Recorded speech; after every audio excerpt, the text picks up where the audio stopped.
I'm pinch hitting today.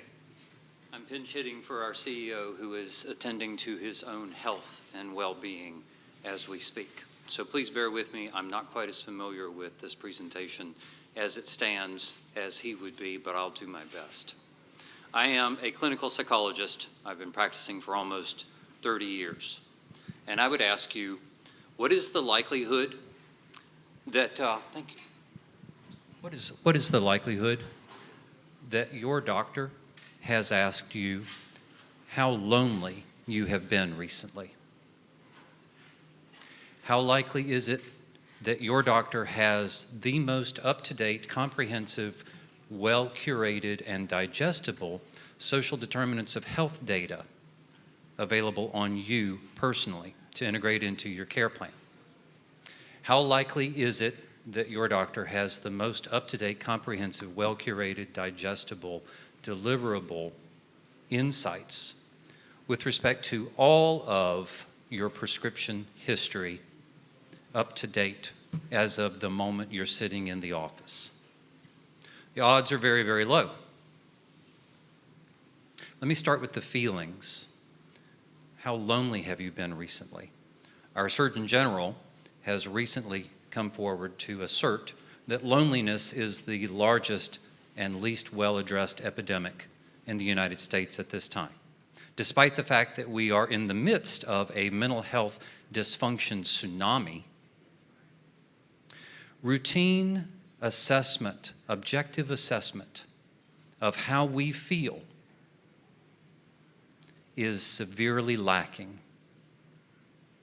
In 90 seconds, our little company, ADoH Scientific, can gather critical information from you with respect to stress, anxiety, loneliness, irritability, depression, pain, subjective sense of health, and energy level or fatigue. And we can do so in a way that we've demonstrated is 2.5 to 3 times more engaging, i.e. less irritating than traditional questionnaires.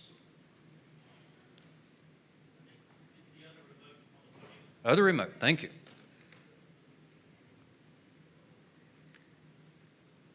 Too many words. Immense problem, inadequate detection, inadequate connection, inadequate intervention, inadequate efficacy. Swimming in data, lacking for true actionable insights. Bunch of older folks who are handsome, who have 20 plus years each in healthcare, data science, data analytics, etc. We've been around these blocks a few times. We've recently found one another and begun to put together some better solutions. I don't have a motion picture video for you, I'm sorry. This is just a representation of those 8 critical feelings that I was referencing. What I can show you on my phone, if you'd like, what Kadil Maharaj, our personnel officer, COO, etc., actually does so many things. I can't tell you how many titles he has. He has it on his phone. If you can think of an emoji that is dynamically adjustable so that you can alter the expression so that it reflects how you feel. This is a little onboarding of our patient-facing instrument.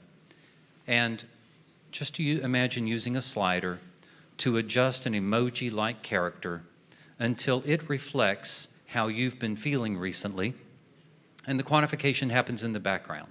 You don't have to try to use 0 to 4 or 1 to 5. I always tell my patients, that's like asking me, how many rocks in a bag does my feeling weigh today? I don't know. How big's the bag? How big are the rocks? Are they all the same size? Asking people to rate how they feel is a very poor analog for what it feels like to feel bad.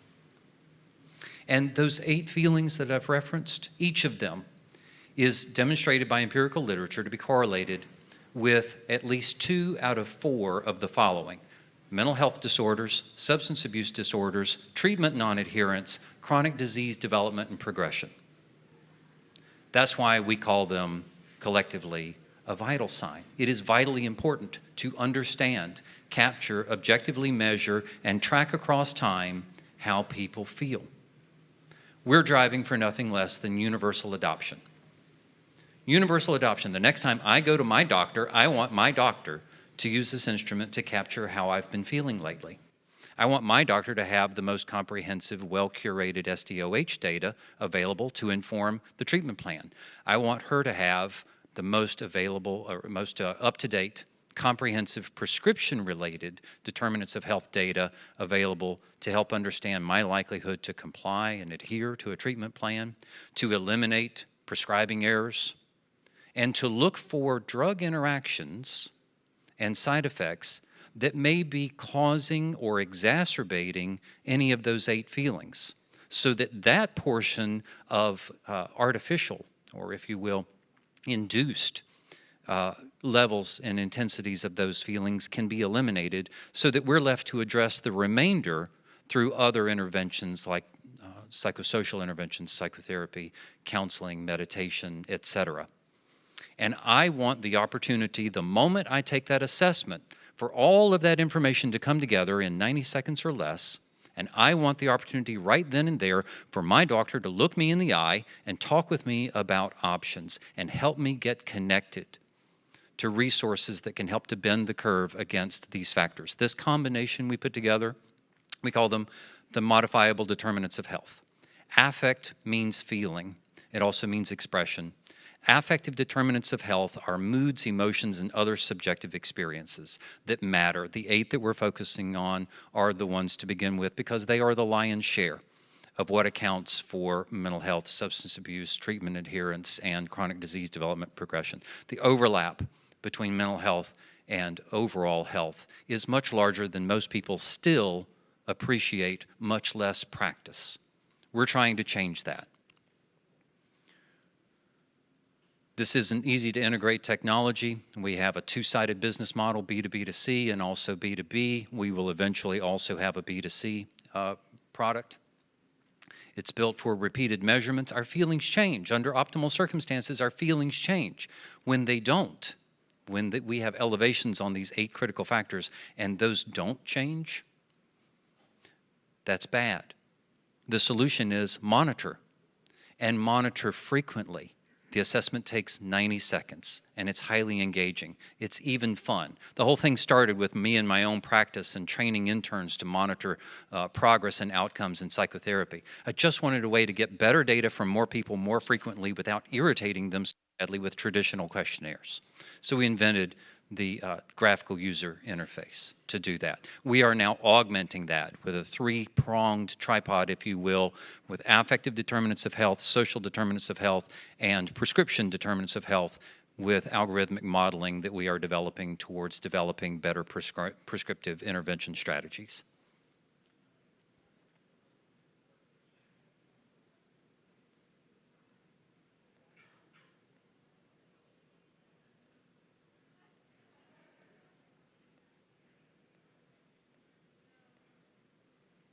Not very hard to imagine, I hope.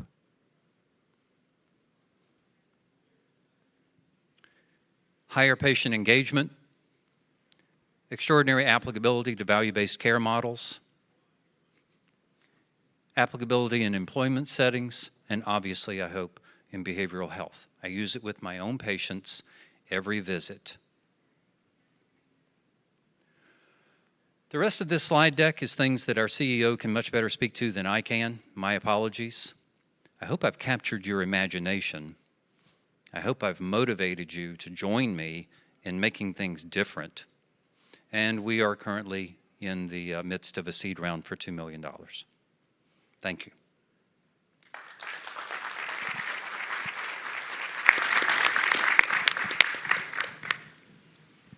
Thank you for stepping in. On some of those other slides, and I saw competition sliced out and co-opetition. Can you speak about that and how you see those partnerships? Yes.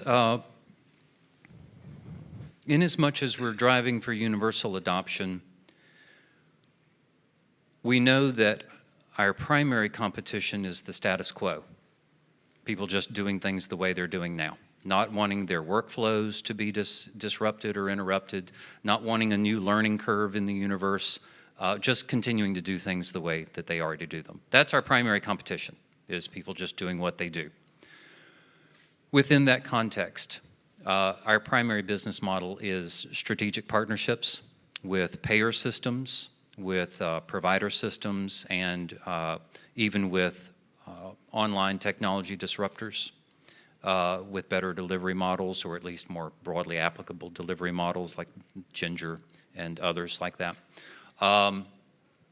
So we talk about co-opetition because we're not really competing with other ways to gather these data unless you consider less comprehensive, less timely, less convenient, less engaging to be competition.